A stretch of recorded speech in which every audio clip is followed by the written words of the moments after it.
Bakit ba bumabalik ang lalaki sa'yo? Alam mo ba kung bakit biglang bumabalik ang lalaki? Minsan akala mo dahil mahal ka pa niya talaga. Pero kadalasan ego at sariling interes lang pala. Kung hindi mo alam, paulit-ulit kang masasaktan. Kaya panoorin hanggang dulo para mailigtas ang puso mo.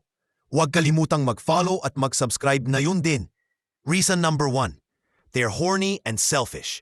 Babalik siya kasi gusto niya lang gamitin ang katawan mo. Wala siyang pakialam sa puso mong sugatan at pagod. Pleasure lang ang hanap niya.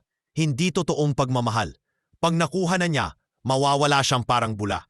Ito ang pinakamasakit at pinakamapait na dahilan.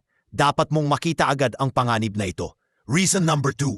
Single life isn't what it's cracked up to be. Inisip niyang mas masarap at masaya ang pagiging single. Pero natagpuan niya ang sarili niyang sobrang mag-isa.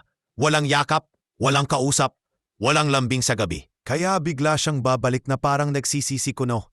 Pero hindi dahil mahal ka, kundi dahil takot. Takot siyang harapin ang lungkot ng pagiging mag-isa. Reason number 3. It's comfortable. Mas madali para sa kanyang bumalik sa'yo. Kilala ka na niya. Alam niya lahat ng ugali. Hindi na niya kailangan magpakahirap manligaw ulit. Pero hindi ibig sabihin handa na siyang magbago. Gusto niya lang ng madali at walang sakripisyo. Convenience lang ang habol niya. Hindi totoong commitment. Reason number 4. He genuinely misses you. May mga lalaki talagang namimiss ka mula sa puso. Naalala nila ang lambing, suporta at presensya mo noon. Pero hindi ibig sabihin ay handa na siya. Minsan namimiss lang niya ang comfort na dala mo. Nostalgia lang ang nararamdaman, hindi tunay na commitment. Kaya dapat mong tingnan kung consistent ang actions niya. Reason number 5. He genuinely wants you back for a real relationship. Ito ang pinakamahirap pero may posibilidad na totoo. Kung sincere siya, aaminin niya lahat ng mali niya. Ipapakita niya ang effort, hindi lang matatamis na salita. Ibibigay niya sa iyo ang consistency at presensya palagi. Hindi siya mawawala kapag dumating ang problema muli.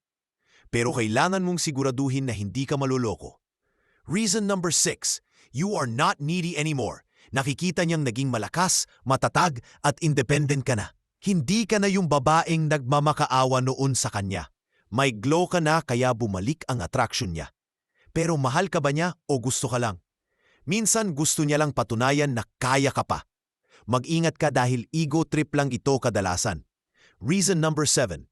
It's about control, not love. Babalik siya kasi gusto niyang muli kang hawakan. Hindi ito pagmamahal kundi kontrol at manipulasyon lang. Gusto niyang makita kung kaya ka pa niyang paikutin.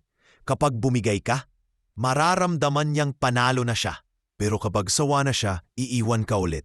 Ito ang pinakanakapinsalang dahilan sa lahat ng ito. Reason number 8. He realizes what he lost. Inakala niyang wala ka ng halaga at spark. Pero na-realize niyang iba ka at espesyal ka pala. Naalala niya yung mga sandaling hindi niya mapalitan. Naramdaman niya na ikaw ang nagbigay kulay. Ito ang pagbabalik na minsan may kasamang katotohanan. Pero kailangan mong bantayan kung totoo nga ba. Ayan ang 8 dahilan kung bakit bumabalik ang lalaki. Karamihan ay ego, selfishness at hindi totoong pagmamahal. Kaya protektahan mo ang puso mo mula sa sakit. Kung sincere siya, ipapakita niya sa consistent na actions. Huwag basta maniwala sa matatamis na salita lamang. Mag-follow at subscribe para sa mas marami pang love truths.